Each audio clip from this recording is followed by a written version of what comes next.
You're trying so hard to figure it all out. You want to make the right decision. You want to be strong. You want to feel in control. But deep down, you're exhausted because no matter how hard you try, things don't always go as planned. Trust me, I know. And the more you try to handle everything on your own, the heavier it all feels.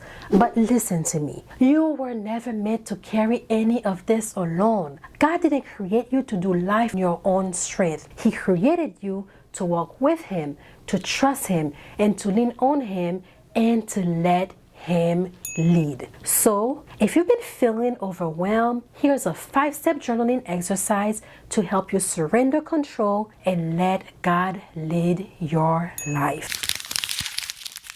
Step number 1, name what you're trying to control. You can let go of something if you don't admit what you're holding on. So open your journal and write, God, I'm struggling to let go of ta-da-da. Be honest. Write it down. Write the future you're worried about, the problem you keep trying to fix on your own, the fear that's making you hold on so tightly. Because surrender starts with recognition.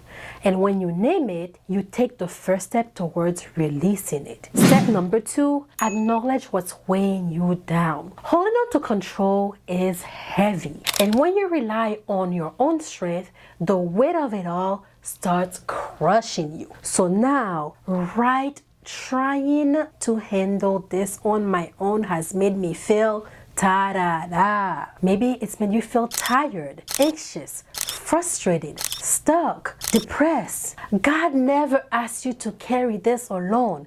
And the very thing you're afraid to release, it's what's been draining you the most. Step number 3, shift from self-reliance to trust. Control tells you I have to figure all this on my own.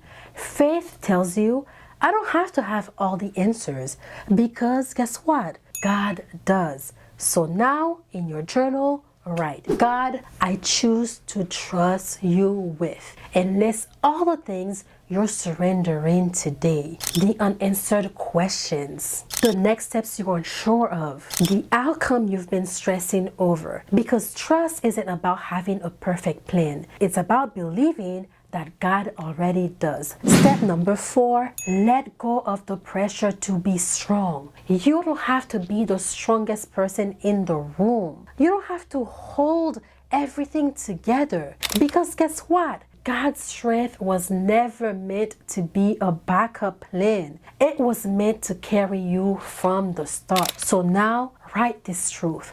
I don't have to be strong enough because God already is. Then ask yourself, what would change if I stopped carrying this alone? How would my life feel different if I truly trusted God's strength over my own? What is one way I can lean on God more today? Because guess what? Surrender isn't about weakness.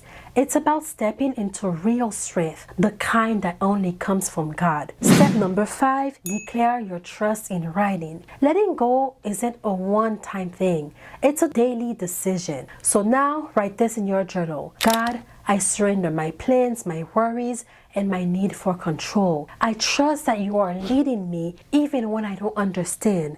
And I choose to rest in your strength instead of my own. Read it, sit with it, pray over it. Because the more you remind yourself of this truth, the more it will take root in your heart. If you've been feeling overwhelmed, honey, I want you to hear this. You were never meant to carry anything alone. You don't have to have all the answers. You don't have to be strong all the times. You just have to trust the one who is. And that's why I created the Hi God It's Me journal, because surrender isn't just a feeling, it's a practice. And writing helps you release what's been weighing on you. It helps you recognize where you've been holding on too tightly. And it also helps you shift from self-reliance to real trust in God. So if you've been feeling tired from trying to handle everything on your own, this is your sign. Your sign to stop carrying the weight alone, to rely on your own strength, to grab your journal, to start writing your way, and to surrender. Let me know in the comments, what's one thing you're choosing to let go of today? I'd love to hear from you. And if this message spoke to you, take the first step. Grab your journal, start writing, because you were never meant to do this alone. I love you, and I'll see you in the next video.